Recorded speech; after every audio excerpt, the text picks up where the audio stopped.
আজ সকাল সকাল হুট করে যখন ডিউটিতে চলে আসলাম, স্যার আমাকে বললো যাও গাড়িটা সার্ভিসিং করে নিয়ে আসো। আমিও কি করার চলে যাচ্ছি সার্ভিসিং সেন্টারে, যেখানে গাড়ি ওয়াশ করা হয়। আমি যাচ্ছি পূর্বত পার হয়ে মেবি সুপার মার্কেটের অপোজিট পাশে যে পেট্রোল পাম্পটা আছে সেখানে।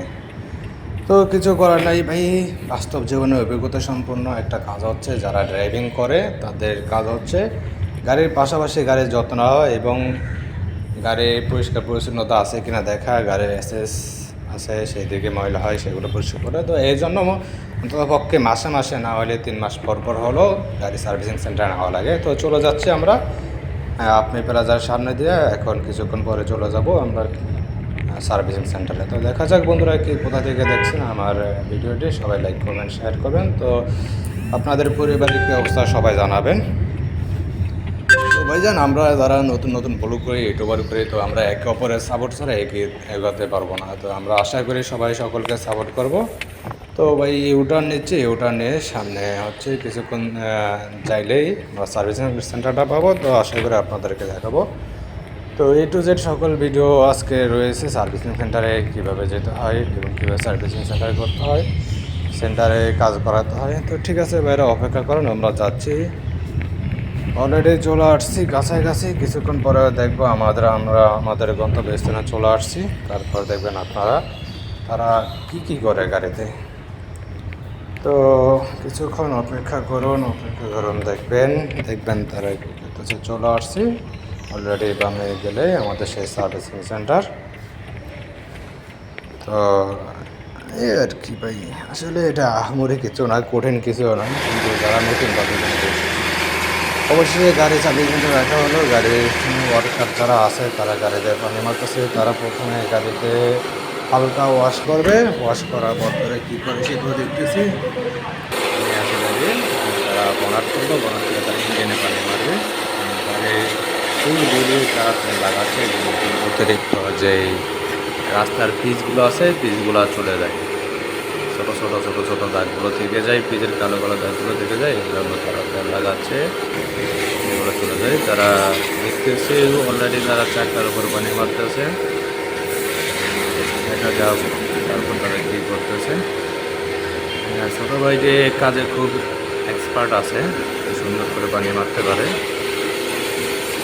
4 চাকা পানি মারা হয়ে গেলে তারা কী করবে, তারা কী করতেছে, ইঞ্জিনে মোবিল দিতেছে, মোবিল, যেহেতু ইঞ্জিনের কালারটা খুব সুন্দর দেখায়, কালো দেখায়। দেখা যাক তারা তারপরে কী করছে। আমরা আসছি Foyez Ahmed and sons servicing centre. তারা ইঞ্জিনে পানিও মারতেছে, দেখা যাক তারপর তারা কী করতেছে। কী করতেছে দেখি, সুন্দর করে পানি মারতেছে, যেহেতু কম ময়লা না থাকে। তারপরে তারা আবারও চলে আসলো আমার সেই চাকার উপরে, সেখানে কোনো ময়লা আছে কিনা সেটা আবার চেক দিতেছে। চেক দেওয়ার পর তারা ভালো করে আবারও তেল লাগাচ্ছে। এবার ভালো করে তারা দিতেছে, ওয়াশ করতেছে ভালো করে, যেন ময়লা না থাকে। এবার তাদের কাজ শেষ, আবারও তারা ওয়াশ করতেছে, পানি মারতেছে। পানি মারার পর এরপরে স্বভাবত শ্যাম্পু স্প্রে করতেছে, সুন্দর না, অনেক সুন্দর। পম স্প্রে করতেছে, পমের মতো শ্যাম্পুরে বা সাবানের গুঁড়ারে গলায় সেটার মাধ্যমে স্প্রে করে, একবারে সুন্দর ফর্মের মতো আসতেছে। তারপরে তারা সেটাকে ধুয়ে ফেললো, ধুয়ে ফেলার পরে আমরা যেটা করতেছি, তাদের কাজ প্রায় শেষ। এখন আসলে গাড়ির ভিতরে কোনো ময়লা আছে কিনা সেগুলো পরিষ্কার করার জন্য, এবং গাড়ির বাইরে যে পানিগুলো আছে অবশিষ্ট পানিগুলো তারা সুন্দর করে মুছে দেবে।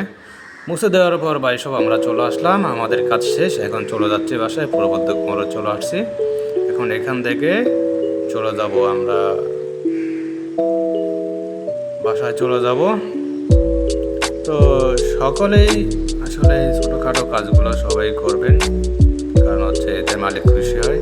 তো সবাই কাজগুলো না করলে মালিক মনে করো যে আসলে তাদের গাড়িগুলো মনে পরিষ্কার পরিচ্ছন্নতা রাখে না, নাহলে এরকম হচ্ছে কেন। আরে আমাদের ভিডিওটা রিভিউ দেখাচ্ছে।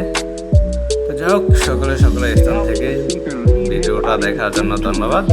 আর লাইক কমেন্ট করে দেবেন এবং পাশে থাকবেন, সাপোর্ট করবেন, সাবস্ক্রাইবটা করে দেবেন। সকলে ভালো থাকবেন, সকলের জন্য রইল শুভকামনা।